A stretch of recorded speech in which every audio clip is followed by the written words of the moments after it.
Meow! A Great Falls cat that has been missing for over a year has finally been found in Nevada. Our Ricky Blackburn is live at the Great Falls International Airport with the owner's reaction. And law enforcement is asking parents to avoid buying your children a specific cell phone case. Find out what will happen if your child is caught with it. Your ABC Montana News at 6 starts right now. Covering Montana right now. This is ABC Local News at 6. Montana, and thank you for joining us. I'm Ty Hawkins. In Great Falls and surrounding areas, Spectrum Internet has been causing problems for many today across the Treasure States. But before we get to the latest information on that issue, let's bring in Chief Meteorologist Ted King for a look at what's coming up for your weekend weather. And Ted, we can blame it on you. Well done today, although you have absolutely nothing to do with it. You just predict the weather and tell us about it. There's always a however. Only the good weather. Only the good weather. All right. You know, I know you're going to do a story on it. A critter found it in Nevada? Yeah, they found a cat in Nevada a year and a half later with a chip, that tabby cat we were talking about yesterday. Wow. Well, right? Anyway, can't wait for that story. But what a difference a day makes. Right? Oh, boy, that's a lousy cliche. That's just being lazy. Anyway. It's Friday. Yeah, it's Friday. It is nice out there. Let's take a look out there. And, yeah, nice Friday evening happening out there. Get on out and have some fun. You will not need the rain gear tonight. However, tomorrow night going to be a different story. And look at this, showdown. Hey, yeah, going to be seeing some more snow the way it looks right now tomorrow and over the weekend. But overnight tonight, a pretty decent night out there. It's going to be cold, but clouding up. It's going to be chilly, anywhere from the mid-20s to the mid-30s, and there'll be areas of rain and or snow once again tomorrow. So it's very similar to the last few systems that have moved through here with temperatures. It's going to be a struggle, but I think we get to the mid-40s anyway. And Sunday again, mostly in the mid-40s with a with still a chance for some of that mixed precipitation. Clouds rolling on into the area as I speak, but again, no precipitation expected overnight tonight. Temperatures still well below average, but felt pretty good. The mid-50s with that sunshine and lows in the 20s and 30s tomorrow. And yep, there are those mid-40s tomorrow with that mixed precipitation around. Tell you more about it coming up in a bit, Ty. All right, we'll see you soon, Ted. Customers using Spectrum have had a taste of what life without the internet has been like for almost 24 hours now.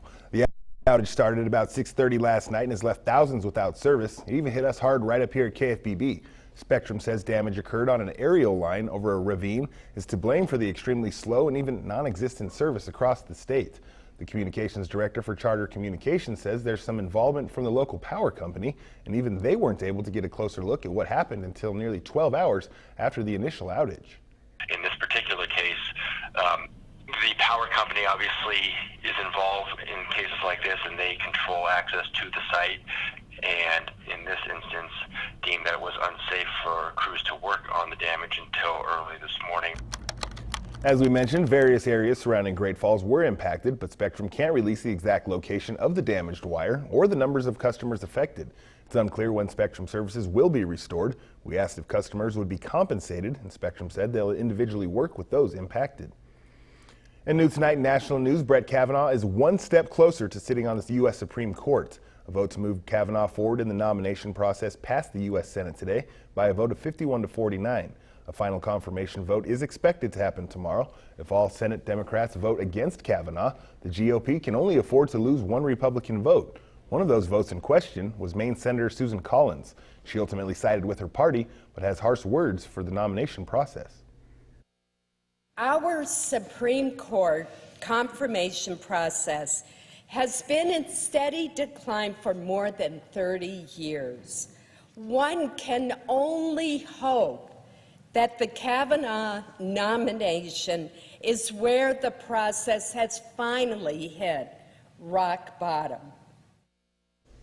Timing on the Kavanaugh votes is tight for Senator Steve Daines, who says he will vote yes on the judicial nomination, but also plans to walk his daughter down the aisle this weekend. Jackie Coffin joins us live tonight in Bozeman. Jackie, Daines says he will be in Washington, D.C. to vote on Kavanaugh's confirmation. Yes, Ty, but not until he's had the chance to attend his daughter Annie's wedding here in the Gallatin Valley this weekend. If the vote opens tomorrow on the Senate floor, Senator Daines says he will return to Washington, D.C. in the private jet of his friend, Congressman Greg Gianforte. Daines was one of the first senators this morning to vote yes on the procedural cloture vote, moving Kavanaugh's confirmation to the Senate floor for a final vote. The cloture vote passed 51-49 in the Senate today, showing how tight the confirmation vote for Kavanaugh could be. The cloture vote passed today carries with it a 30-hour max on debate time that could allotting each party 15 hours. This could limit filibuster attempts by Senate Democrats who want to delay the vote, but with a very narrow margin of voting expected, it could be Senate Republicans who delay the vote until Sunday or next week to ensure Daines is there. Daines says he spoke with Kavanaugh before leaving D.C. I spoke on the phone with Judge Kavanaugh last night, and I told him, Judge Kavanaugh, I'm here if you need me this weekend for that final vote.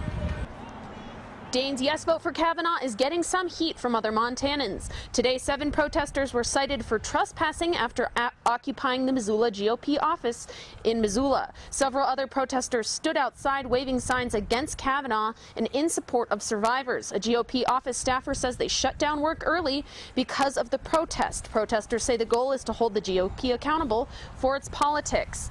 And the scheduling of this vote is also messing with Senator Jon Tester's weekend schedule. Tester, who voted no today, was also scheduled to debate Senate candidates Matt Rosendale and Eleanor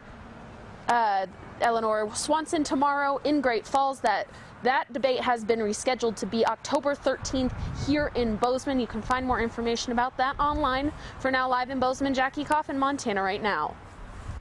It's a recent trend with teens, but once you see the picture of it, you may think twice about allowing your son or daughter to have one. Law enforcement says $10 could end up costing you your life. Katie Tursek explains.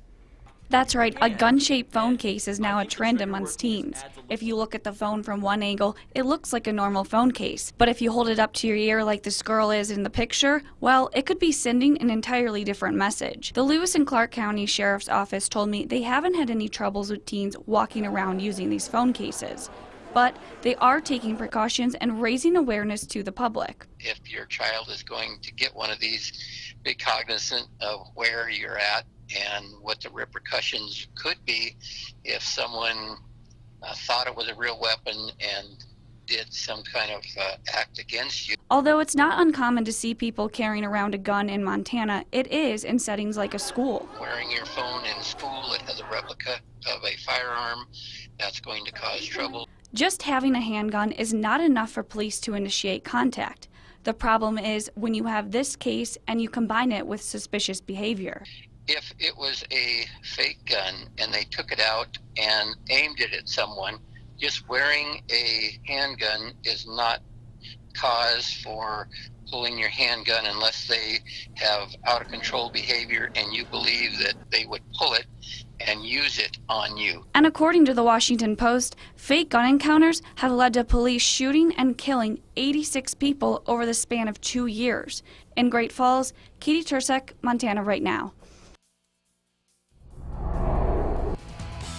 Friday Night Frenzy is almost here, but you'll have to wait a few more hours to see all the highlights. In the meantime, check this out. Basketball season is already around the corner, and while we might not be ready for it, I'll tell you who is. Later on in sports, we'll talk about how the Cats plan to use a mix of old and new players to ball their way to the top. That plus a little soccer and maybe some football coming your way in just a bit. Ty? Meow! Continuing with feline-related news, but this time on the domestic side of things. A Great Falls cat went missing from his family a year and a half ago and was found earlier this week all the way in Reno, Nevada. Our Ricky Blackburn is live at the airport as Bobby the cat reunites with his family. Ricky, what's the story down there? Sorry, I'm down here at the Great Falls International Airport where Bobby the cat made a special return after a year and a half, and he was found all the way down by Reno, Nevada. Now, he just arrived probably about half an hour ago, 45 minutes ago. You know, Kyle, you're the owner, you're his owner. How does it feel to finally have your cat back? It's wonderful. It's really a fantastic feeling. Brought tears to my eyes. I know we saw some tears. Now, also, this was a complete surprise to you. Your family kept it away from you. So when you were coming to the airport, what did you think? I didn't know what to think. So now you're Kyle's wife. There we go. Couldn't think of the word there for a second. Now, you guys kept this a secret from him. Why did you do that? In case it couldn't happen, I didn't want him to be disappointed. He was really happy to find out he was alive, and then he was disappointed because we couldn't go get him. Mm-hmm. So how did this process of getting Bobby the cat up here kind of go? How did it work? my daughter got really involved, and she set it all up. I told her I was busy working, and I really couldn't do a whole lot, and because she does Facebook, and she made a whole bunch of phone calls, and just a whole bunch of people stepped up and just made it all happen today. On, again, what's it called? National Be Nice Day today. It is and National just Be Nice all these nice people. All right, well, thank you very much, and we're so glad to have Bobby back. I'm going to send it back to you guys in the studio. It's tailgating season. We take you to Missoula to show you how the University of Montana band is preparing for homecoming. That story and more coming up after the break. Last-minute preparations are underway tonight as Grizz Nation prepares for the University of Montana's homecoming as the football team gets ready to welcome the Portland State Vikings. Fans are getting ready both on and off campus to show support for the Grizzlies. Our Caitlin Miller spoke with both current and alumni band members. She joins us live from campus. Caitlin, what are band members, both young and old, most excited about this Angela, weekend? they're so excited to be reunited. There are 110 alumni band members here from 8 states across the country. And not only are they excited to reminisce about the glory days, but they can't wait to play some tunes with some of their current band members. For 30 straight years, alumni of the Grizz Band have been marching alongside current members in UM's homecoming parade. Alumni band chairman Carl Smart says the turnout was so good 30 years ago, they've continued the tradition ever since. Over the years, we decided, this is special. Let's just keep it alive. And so I'm one of 3 that has survived every one of the 30 homecomings. Smart played baritone for the Grizz in the late 60s and will be joining in on tomorrow's parade throughout downtown Missoula. While Smart makes his way back every year, others are joining the homecoming fun for the first time in decades. David Whitwell was the conductor of the UM Marching Band 50 years ago, making the cross-country trip from Texas back to Big Sky Country. It's the first time I've been back in 50 years, and it's a much larger city. And the campus really looks like a modern big university. A lot has changed from his time at the helm, but he says no matter what year a student played, they all have common memories tied to music. We still remember a great deal, even over so many years, so it's been a lot of fun. But it's not just the alumni that are excited for this weekend. Current band members are looking forward to learning what it's like to be alumni and see former members stick with music after all these years. I'm going to be an alumni one day. That's super awesome, and I get to tell all the people going here that I was in the marching band and I did all these cool things and all these cool shows. So I think it's definitely cool to hear their stories.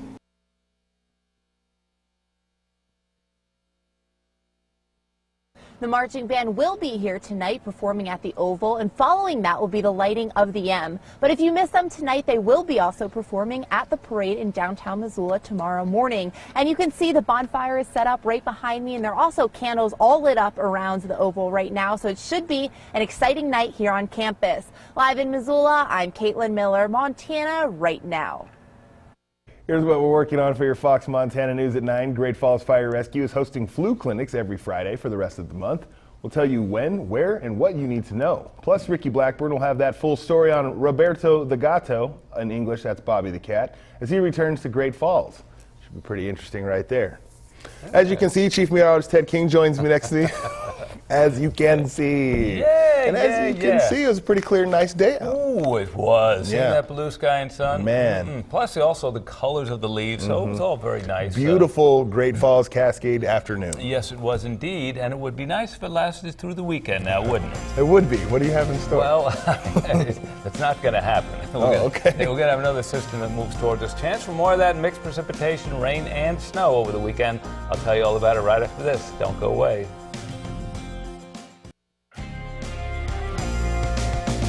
Alrighty, that view from our Stockton Bank Tower cam. We saw lots of clear skies earlier today, but clouds already encroaching into the region. And hello, everyone. So glad to have you with us. Yeah, Friday night, and I think it's going to be pretty nice out there this evening. Get on out and have a good time. You won't need any the rain gear.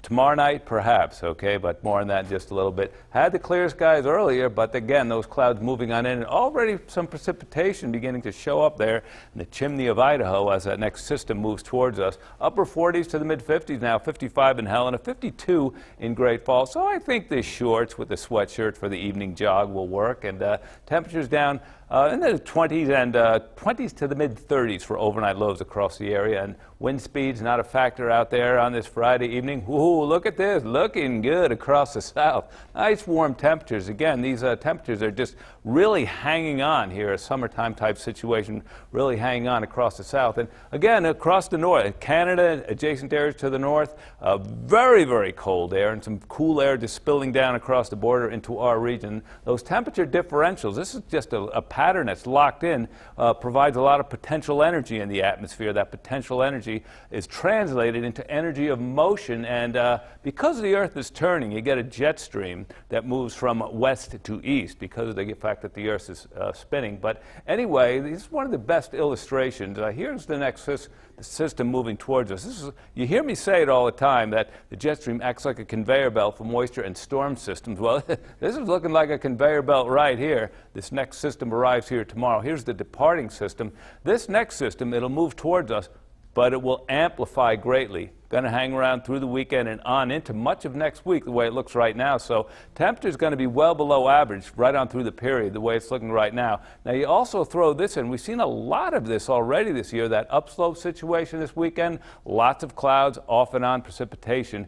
Going to be the story for much of the region. So clouds move in overnight tonight. We're cloudy tomorrow. This particular computer model, not overly enthusiastic about painting in precipitation, but there will be precipitation around, and these particular situations, computer models can have a little bit of a difficult time with. But as we head towards Sunday, still in that same situation, still a chance for some more precipitation. The best chance looks to be later tomorrow, into tomorrow night, and on into early Sunday. And it's going to be a struggle to reach those middle 40s. Both tomorrow and again on Sunday, and then Monday back to the low 50s with some sunshine. And, keep in mind the average temperatures for this time of year in the low to middle 60s. Not going to be close to that. And again, it looks like a chance for some more of that precipitation Tuesday and on into Wednesday for the Helena area and the Great Falls area, and also much of the region within the sound of my voice. So again, going to be very, very much like an early November as opposed to early October for the next several days. Now I'll throw it back to the desk. All right, thanks, Ted. Not too many people can say they've beat me in 2 bets, but Haley Sutton's one of them, and she joins us now at the sports desk. It was a beautiful day outside for some high school soccer, Haley. Yeah, it was. And being out there today, it really reminded me of being out there on Friday night. So it brought back some good memories, brought back some happy things, but really glad that they're the ones playing and not me. But enough talk about me. Let's talk about the Electric City. Coming up next, we've got highlights from Siegel Fields. For both the Rustlers and Bison, we're back on the pitch. For the winners and losers, I'll tell you who's who next.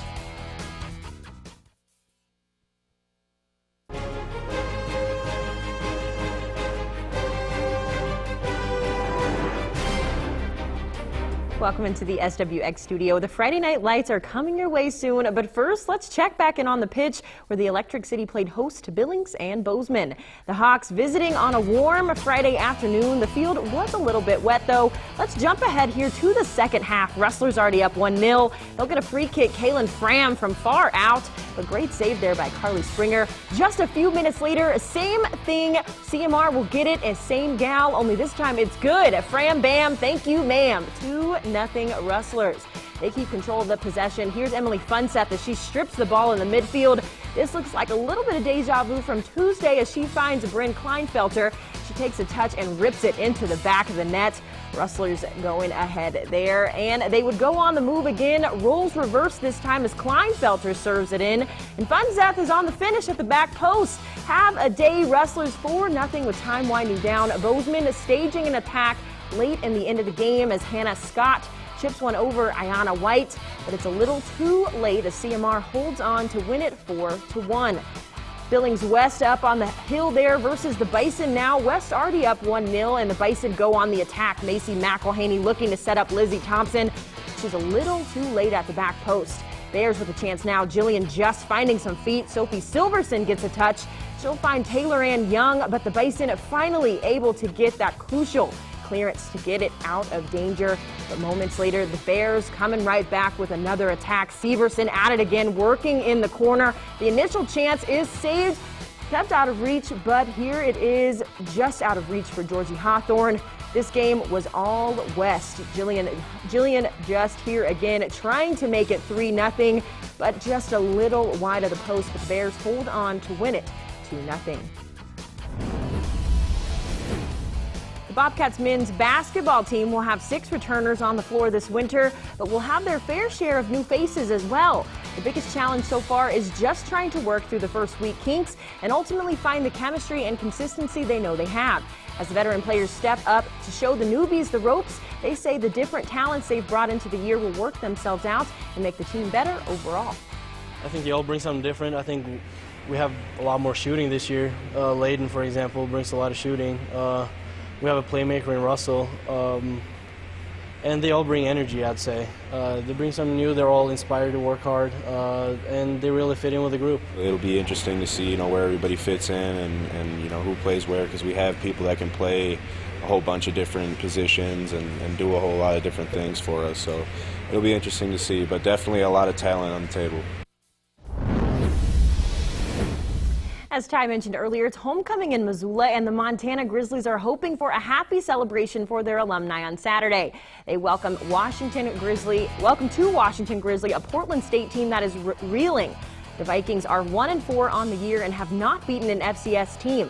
Portland State struggles to stop opposing offenses, giving up the second most points in the Big Sky, while their offense is ranked third to last in points scored. And that's a formula that could bode well for the Grizz as they try to improve to 5-1 for the first time since 2016. Head coach Bobby Hauck knows better than anyone that in this conference, teams can spring up and surprise anyone on any given week. They're coming off a great defensive effort last week at Idaho, where they gave up 289 yards and their defense only gave up 13 points. So these conference games are huge, no matter who is on the other sideline. When we have a good week, I'm just like, man, let's capitalize on this. Let's do even better next week. And I feel like that's the momentum people are seeing. Is we're hungry and we want more and more every week. Be sure to tune in to Week 7 of the Friday Night Frenzy tonight at 10. That's your check on sports. We'll be right back. All right, that's all the time we have for tonight. Thank you for joining us. We got more weather with Ted coming up tonight at 9 and 10. Of course, SWX will bring you your Friday Night Frenzy. Should be a pretty good weekend, weather permitting. All right, that's all the time we have. Thanks for joining us. But make sure to tune in to Montana Right Now coming up at 6:30.